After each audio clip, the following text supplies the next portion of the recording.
नमस्कार दोस्तों, Uttarakhand GK crash course की इस वीडियो में आपका बहुत बहुत स्वागत है। और ये क्रैश कोर्स आपको बिल्कुल free of cost YouTube videos के माध्यम से प्रोवाइड किया जा रहा है। आपके आने वाले एग्जाम उत्तराखंड पुलिस, पटवारी, लेखपाल, फॉरेस्ट गार्ड, खनिज सहायक सभी के लिए ये इंपॉर्टेंट रहेगी, जहाँ भी उत्तराखंड जीके पूछी जाती है।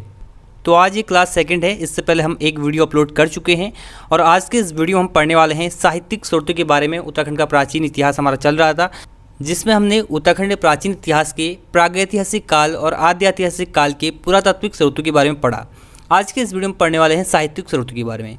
तो पिछली वीडियो में हमने पढ़ा था उत्तराखंड में पुरातत्व का जनक हेनवुड को कहा जाता है। 1856 में देवीधुरा चंपावत से महापाषाणकालीन संवादों की खोज की थी।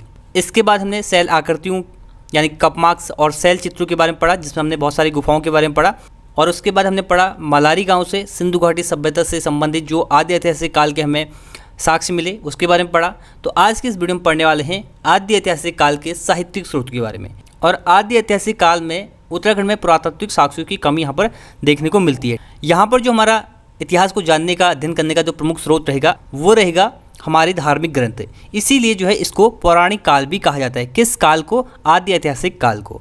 इसमें हम पढ़ेंगे वेदों के बारे में। वेदों में उत्तराखंड का क्या उल्लेख है, पुराणों में उत्तराखंड का क्या उल्लेख है, जो विभिन्न ब्राह्मण ग्रंथ हैं उनमें उत्तराखंड का क्या उल्लेख है, महाभारत में क्या उल्लेख है और रामायण में क्या उल्लेख है। तो इन सब से जो है आपके एग्जाम में डायरेक्ट क्वेश्चन बनते हैं। इंपॉर्टेंट वीडियो है, तो चलिए स्टार्ट करते हैं। तो सबसे पहले हम पढ़ेंगे वेदों में उत्तराखंड का उल्लेख। वेदों की संख्या कितनी होती है? वेदों की संख्या होती है 4। सबसे पुराना वेद ऋग्वेद है। इसके बाद आता है हमारा यजुर्वेद। इसके बाद आता है सामवेद। इसके बाद आता है हमारा अथर्ववेद। ठीक है, तो 4 ये प्रमुख वेद हैं, जिसमें सबसे पुराना वेद है ऋग्वेद। और ऋग्वेद में ही उत्तराखंड का सबसे ज़्यादा उल्लेख हमें देखने को मिलता है।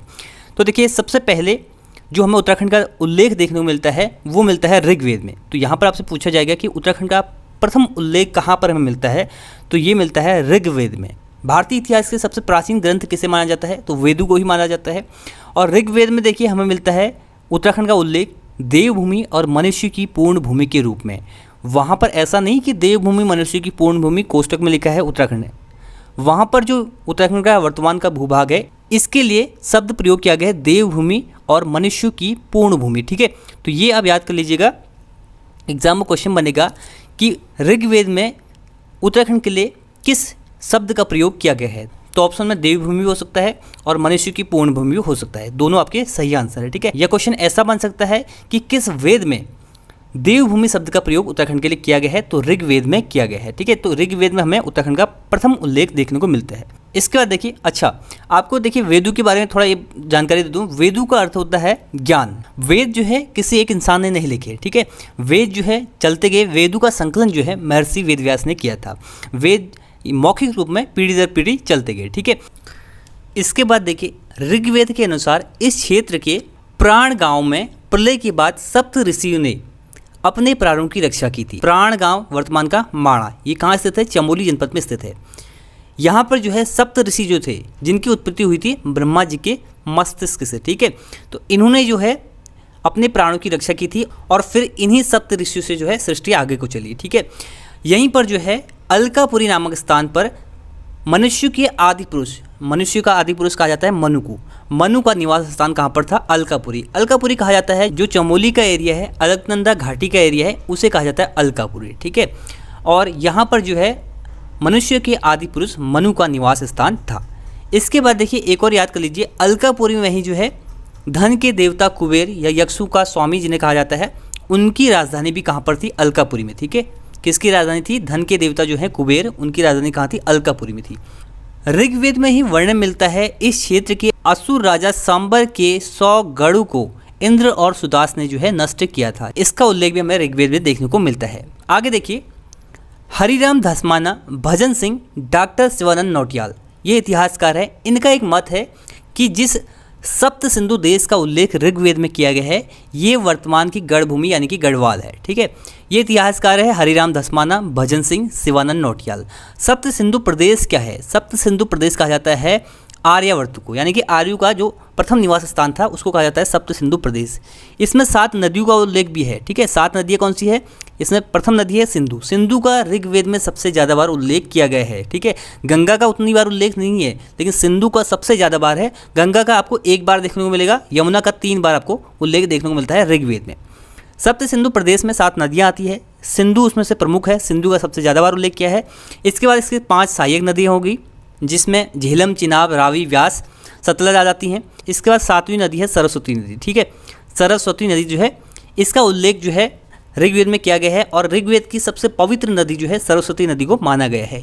अब ये नदियाँ तो आपका पश्चिमी भारत यानी कि पाकिस्तान, कश्मीर, पंजाब वाले एरियाज़ में बहती हैं, लेकिन इतिहासकार हरिराम धस्माना, भजन सिंह और शिवानंद नौटियाल का कहना है कि ये जो सप्त सिंधु प्रदेश है ये वर्तमान का गढ़वाल है। ठीक है, इसके बाद देखिए इस क्षेत्र के बद्रीनाथ के पास स्थित गणेश, नारद, मुचकुंद, व्यास और स्कंद गुफा, आपको एग्जाम में क्वेश्चन पूछा जाएगा कि गणेश गुफा कहाँ पर स्थित है, नारद गुफा कहाँ पर स्थित है, मुचकुंद गुफा कहाँ पर स्थित है, एग्जाम बन चुका क्वेश्चन।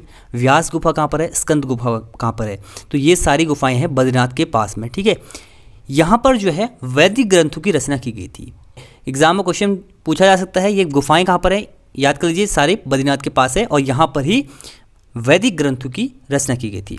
ऋग्वेद में वर्णित सरस्वती नदी का संबंध भी यहीं से है, जो कि अब विलुप्त हो चुकी है, तो इसका संबंध भी यहीं से है, ऐसा उल्लेख किया गया है। कहाँ से? उत्तराखंड से। ठीक है, वैदिक काल में उत्तराखंड में त्रित्सु जन का शासन था, ये क्वेश्चन बना है पहले एग्जाम में। ठीक है, वैदिक काल में त्रित्सु जन का शासन जो है उत्तराखंड में था। वैदिक काल देखिए कब से कब तक था, वैदिक काल चलता है 1500 BC से लेकर के आपका 600 BC तक। ठीक है, तो ये पेन सही से चल रहा है यहाँ पर 600 BC तक, जिसमें आपका ऋग्वैदिक काल चलता है 1500 से लेकर के 1000 तक। इसके बाद 1000 से 600 के बीच में आपका चलता है उत्तर वैदिक काल। ठीक है, ये आपका वैदिक काल है। तो वेदों के बारे में हमने बात कर ली। वेदों में सबसे ज़्यादा इंपॉर्टेंट है कि आपका सबसे पहले उत्तराखंड का प्रथम उल्लेख कहाँ मिलता है, ऋग्वेद में मिलता है। इसी में उत्तराखंड को देवभूमि और मनुष्य की पूर्ण भूमिका है। और इसके बाद आपको रखना है ये सारी जो गुफाएं कहाँ पर स्थित है, ये आपकी बद्रीनाथ के पास में स्थित है और यहीं पर वेदों की रचना की गई थी। ये जो है मोस्ट इंपॉर्टेंट पॉइंट आप याद कर लीजिएगा। इसके बाद बात करते हैं पुराणों में उत्तराखंड का क्या उल्लेख मिलता है। तो पुराणों की बात करें तो सबसे प्रमुख उल्लेख हमें मिलता है स्कंद पुराण में। स्कंद पुराण में जो हमारा हिमालय है इसको 5 खंडों में विभाजित किया गया है। पहला है नेपाल हिमालय, दूसरा है केदारखंड और तीसरा है मानसखंड, चौथा है आपका कश्मीर, 5वां है जलंधर। ठीक है, तो इन 5 खंडों में जो है स्कंद पुराण में हिमालय को बांटा गया है और इन 5 खंडों में से 2 खंड आते हैं हमारे वर्तमान के उत्तराखंड में, केदारखंड और मानसखंड। केदारखंड है वर्तमान का गढ़वाल और मानसखंड है वर्तमान का कुमाऊं। ठीक है, केदारखंड का उल्लेख कहाँ से कहाँ तक किया गया है, तो देखिए माया क्षेत्र से हिमालय तक, यानी कि माया क्षेत्र से श्वेतांग पर्वत तक, श्वेतांग पर्वत यानी कि हिमालय तक। ठीक है, तो माया क्षेत्र हमारा होता है वर्तमान का हरिद्वार और हिमालय तक। ठीक है, तो अभी हम मैप में बताएंगे आपको। यहाँ तक है हमारा केदारखंड, नंदा देवी पर्वत से कालगिरी तक का क्षेत्र हमारा है मानसखंड। ठीक है, यानी कि वर्तमान का कुमाऊं। और यहाँ पर देखिए केदारखंड है वर्तमान का गढ़वाल और मानसखंड है वर्तमान का कुमाऊं। पुराणों में केदारखंड और मानसखंड के संयुक्त क्षेत्र को कहा गया है ब्रह्मपुर, यानी कि जो पूरा उत्तराखंड है इसको कहा गया है ब्रह्मपुर, खसदेश और उत्तरखंड। तो एग्जाम में क्वेश्चन बनेगा कि पुराणों में केदारखंड व मानसखंड के संयुक्त क्षेत्र को क्या कहा गया है। तो ये 3 ऑप्शन आपके सामने होंगे, तो इनमें से जो भी ऑप्शन में होगा वो आपका राइट आंसर हो जाएगा। ठीक है, इसके बाद देखिए ये उत्तराखंड का मैप है। ठीक है, तो केदारखंड में कहा गया है कि माया क्षेत्र ये हरिद्वार है, यहाँ से लेकर के यहाँ तक हिमालय तक का जो एरिया है ये हमारा केदारखंड। और अगर पश्चिम से पूर्व की ओर जाएं तो तमसा नदी जो कि बॉर्डर बनाती है उत्तराखंड और हिमाचल का, यहाँ से लेकर के नंदा देवी पर्वत तक, तो ये हमारा है केदारखंड। ठीक है, इसके बाद यहाँ से लेकर के ये पूरा एक बॉर्डर हो गया, यहाँ से लेकर के काली नदी तक। ठीक है, तो ये हमारा मानसखंड। इसी प्रकार से अभी वर्तमान में डिवाइड है उत्तराखंड 2 मंडलों में, गढ़वाल मंडल और कुमाऊं मंडल में। तो यही हमें स्कंद पुराण में भी देखने को मिलता है कि जो माया क्षेत्र हरिद्वार है यहाँ से लेकर के हिमालय तक का जो एरिया है वो हमारा है केदारखंड। और अगर पश्चिम से पूर्व तक की बात करें तो तमसा नदी यानी कि टॉस नदी से लेकर के नंदा देवी पर्वत तक।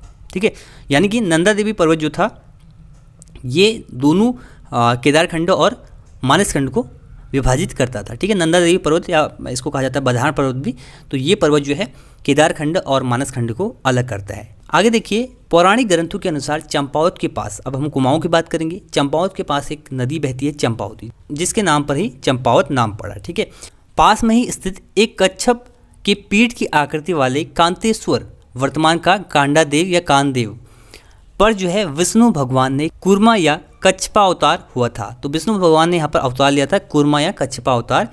और इसके बाद देखिए कालांतर में इस पर्वत के नाम पर ही मानसखंड के क्षेत्र को कूर्मांचल संस्कृत शब्द है और आगे चलकर ये शब्द बन जाता है कुमाऊं। ठीक है, हिंदी में इसको कहा जाता है फिर कुमाऊं। तो इसका उल्लेख भी पौराणिक ग्रंथों में किया गया है। ठीक है, कुमाऊं का सर्वाधिक उल्लेख जो हमें देखने को मिलता है वो स्कंद पुराण के मानस खंड में देखने को मिलता है। इसके बाद जो अन्य पुराण है ब्रह्म पुराण और वायु पुराण, यहाँ पर भी जो है उल्लेख मिलता है कि वर्तमान का जो एरिया है कुमाऊं गढ़वाल का, यहाँ पर किरात, किन्नर, यक्ष, गंधर्व और नाग जातियों का जो है निवास स्थान रहा करता था। ये उल्लेख हमें पुराणों में मिलता है। इसके बाद आते हैं ब्राह्मण ग्रंथों में क्या उल्लेख है। तो देखिए विभिन्न ब्राह्मण ग्रंथों में उत्तराखंड का उल्लेख देखने को मिलता है। सबसे ज़्यादा जो पूछा जाता है एग्जाम में ये है ऐत्रेय ब्राह्मण। ऐत्रेय ब्राह्मण और कौस्तकी ब्राह्मण जो है ये ऋग्वेद के ब्राह्मण ग्रंथ हैं। ठीक है, ऋग्वेद के काल के ब्राह्मण ग्रंथ हैं और इनमें ही जो है उत्तराखंड का उल्लेख मिलता है। तो उत्तराखंड के लिए एक शब्द प्रयोग किया गया है उत्तर कुरु। ठीक है, उत्तर कुरु कहाँ प्रयोग किया गया है, ये किया गया है ऐत्रेय ब्राह्मण में। एग्जाम में क्वेश्चन पूछा जाएगा कि ऐत्रेय ब्राह्मण में उत्तराखंड के लिए कौन सा शब्द प्रयोग किया गया है, तो आपका आंसर होगा उत्तर कुरु। तो इसका आंसर होगा उत्तर कुरु। इसके बाद देखिए कौस्तकी ब्राह्मण ग्रंथ में बद्रिकाश्रम में वाक देवी का निवास स्थान बताया गया है। बद्रिकाश्रम यानी कि बद्रीनाथ का एरिया। बद्रिकाश्रम और कर्णवाश्रम दो विद्यापीठ थे प्राचीन समय में उत्तराखंड में। तो बद्रिकाश्रम जो है यहाँ पर वाक देवी का निवास स्थान बताया गया है कौस्तकी ब्राह्मण में। एग्जाम में क्वेश्चन में पूछा जाएगा कि वाक देवी का निवास स्थान बद्रिकाश्रम है, ये किस ब्राह्मण ग्रंथ में बताया गया है, तो कौस्तकी ब्राह्मण ग्रंथ में बताया गया है। इसके बाद बाकी ब्राह्मण ग्रंथों में हमें उतना उल्लेख मिलता नहीं है। तो आगे बढ़ते हैं, आगे हम बात करेंगे महाभारत में। तो महाभारत में बहुत जगह जो है उत्तराखंड का उल्लेख किया गया है। महाभारत के वन पर्व में, महाभारत में टोटल कितने पर्व थे, 18 पर्व थे। ठीक है, 18 पर्व। तो वन पर्व में जो है हरिद्वार से केदारनाथ, और केदारनाथ का उल्लेख किया गया यहाँ पर भृंगतुंग। ठीक है, ये इसका प्राचीन नाम भी है, ये भी याद कर लीजिएगा। एग्जाम में पूछा जाएगा कि महाभारत में कौन से शब्द का प्रयोग किया गया केदारनाथ के लिए, तो भृंगतुंग। ठीक है, तक की यात्रा में पड़ने वाले स्थानों का वर्णन मिलता है। तो यहाँ तक की जो यात्रा की थी वो की थी पांडवों ने, और पांडव उत्तराखंड से ही जो है स्वर्गलोक की ओर गए थे। कहाँ से गए थे, स्वर्गारोहणी पर्वत, वहीं से जो है पांडव स्वर्ग की ओर गए थे।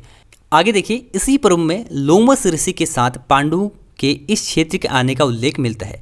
पांडव जो है लोमस ऋषि के साथ इस क्षेत्र में आए और कुंती व द्रौपदी सहित पांडव यहीं से जो है स्वर्गलोक की ओर गए। और अगर आप महाभारत के बारे में ज्ञान रखते हैं तो यहीं से जो है कुत्ते के साथ 5 पांडव स्वर्ग की ओर गए थे। लेकिन स्वर्ग में सिर्फ युधिष्ठिर ही पहुँच पाते हैं, बाकियों का साथ जो है पहले ही छूट जाता है उनसे, और एक कुत्ता और युधिष्ठिर जो है स्वर्ग पहुँचते हैं यहीं से। ये पूरा रास्ता आपका माणा होते हुए जाते हैं स्वर्ग की ओर।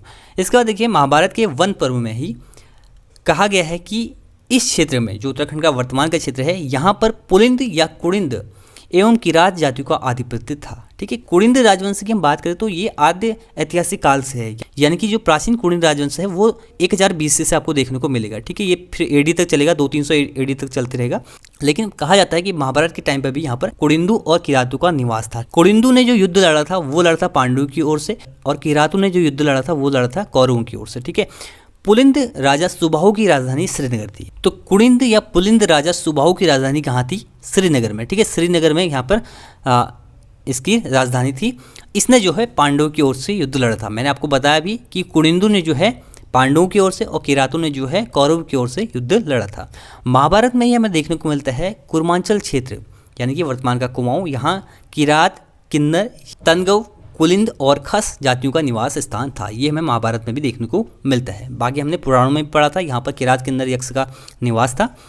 आगे देखिए पहले जो गढ़वाल क्षेत्र था इसको कहा जाता है बद्रिकाश्रम क्षेत्र, तपोभूमि और केदार खंड भी इसका नाम देखने को मिलता है। ठीक है, गढ़वाल शब्द तो बाद में आया, जब 1515 में अजय पाल ने 52 गढ़ों को जीता था तो तब इसको कहा गया है गढ़वाल। ठीक है, इससे पहले इसको कहा जाता था बद्रिकाश्रम, तपोभूमि, स्वर्गभूमि और केदारखंड।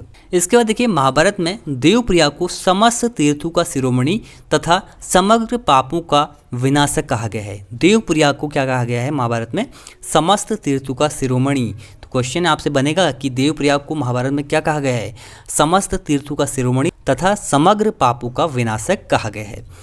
महाभारत के आदि पर्व में इसमें हमें उल्लेख मिलता है कि अर्जुन का विवाह हुआ था नागराज कौरव्य की कन्या उल्पी से, और ये हुआ था गंगाद्वार में। गंगाद्वार यानी कि वर्तमान का हरिद्वार का क्षेत्र। तो यहाँ से हमें जानने को मिला कि महाभारत काल में गंगाद्वार में नागराज कौरव्य का शासन था और श्रीनगर में जो है सुबाहु का शासन था। सुबाहु की राजधानी क्या थी, श्रीनगर थी।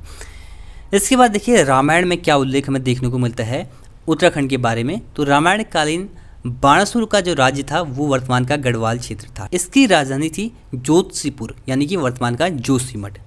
देवप्रयाग में भगवान राम का मंदिर है। देवप्रयाग यानी जहाँ पर अलकनंदा और भागीरथी का संगम होता है, यहीं पर जो है भगवान राम ने अंतिम समय में तपस्या की थी। यहाँ पर भगवान राम का एक प्रसिद्ध मंदिर है।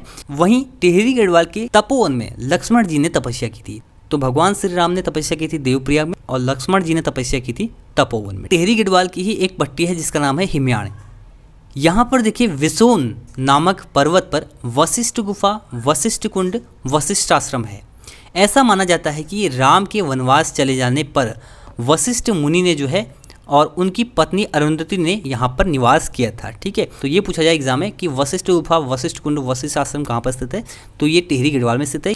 यहाँ पर वशिष्ठ मुनि और उनकी पत्नी अरुंधति ने निवास किया था। ठीक है, तो यहाँ से उतने क्वेश्चन आपके बनते नहीं है। बस आप ये याद कर लीजिएगा देवप्रयाग के बारे में। यहाँ पर भगवान राम का मंदिर है। यहाँ पर जो है भगवान राम ने अंतिम समय में तपस्या की थी और तपोवन में लक्ष्मण जी ने तपस्या की थी। इसके बाद देखते हैं अन्य प्राचीन उल्लेख उत्तराखंड के बारे में। तो एक क्वेश्चन बहुत बार पूछा जाता है कि बौद्ध साहित्य में पाली भाषा में जो लिखा गया है इसमें उत्तराखंड का उल्लेख क्या किया गया है, किस नाम से किया गया है। तो इसमें उत्तराखंड का उल्लेख किया गया है, हेमवंत शब्द का प्रयोग इसमें उत्तराखंड के लिए किया गया है। ठीक है, तो हेमवंत शब्द ये वीडियो में आया था। हेमवंत का प्रयोग किया गया है बौद्ध साहित्य में जो कि पाली भाषा में लिखे गए हैं। ठीक है, इसके बाद देखिए जाखन देवी मंदिर जो कि अल्मोड़ा में स्थित है का अस्तित्व अत्यंत प्राचीन काल में इस क्षेत्र में यक्षु के निवास की पुष्टि करता है। यक्षु के जो स्वामी थे वो थे कुबेर। ठीक है, जिनको धन का देवता भी कहा जाता है कुबेर को। तो यक्षु का निवास जो है यहाँ पर था प्राचीन काल में, ये पुष्टि करता है जाखन देवी मंदिर जो कि स्थित है आपका अल्मोड़ा में। प्राचीन काल में इस क्षेत्र में 2 विद्यापीठ थे, एक था बद्रिकाश्रम, दूसरा था कण्वाश्रम। तो बद्रिकाश्रम के बारे में हमने आपको बताया भी। कण्वाश्रम की बात करें तो ये राजा दुष्यंत और शकुंतला के प्रेम प्रसंग के लिए जो है प्रसिद्ध है और यहीं पर जो है चक्रवर्ती सम्राट भरत का जन्म हुआ था। कहाँ पर? कण्वाश्रम। कण्वाश्रम मालिनी नदी के तट पर स्थित है और यहीं पर महाकवि कालिदास ने अभिज्ञान शाकुंतलम की रचना की थी। और कण्वाश्रम आपका पौड़ी जिले में स्थित है। वर्तमान नाम इसका है चौका घाट। वर्तमान में कण्वाश्रम को चौका घाट के नाम से जाना जाता है। तो ये अन्य प्राचीन उल्लेख हैं। बाकी देखिए जो ऐतिहासिक काल के ताम्रपत्र हैं या शिलालेख हैं, चाहे वो चंद्र राजवंश के हो या कत्यूरी राजवंश से संबंधित हो या पौरव राजवंश से संबंधित हो या आपका कुरिन से संबंधित हो या आपका पौरव राजवंश से संबंधित हो, जब हम उनको टॉपिक वाइज पढ़ेंगे तब उनके बारे में डिस्कस करेंगे। तो ये जो थे आद्य ऐतिहासिक काल के प्रमुख स्रोत थे। अधिकतर स्रोत जो हमारे धार्मिक ग्रंथ हैं जिनमें उत्तराखंड का उल्लेख मिलता है। ठीक है, यहाँ से क्वेश्चन एग्जाम में बनते हैं तो इसको अच्छे से बार पढ़ लीजिएगा। अगली वीडियो आएगी इन दोनों क्लासेस से संबंधित MCQ क्वेश्चन लेके आएंगे टॉप 50 करीबन, और वो क्वेश्चन बिल्कुल एग्जाम ओरिएंटेड होंगे जिस प्रकार के क्वेश्चन एग्जाम में बनते हैं। तो ये है इस वीडियो का and. Thanks for watching and God bless you all.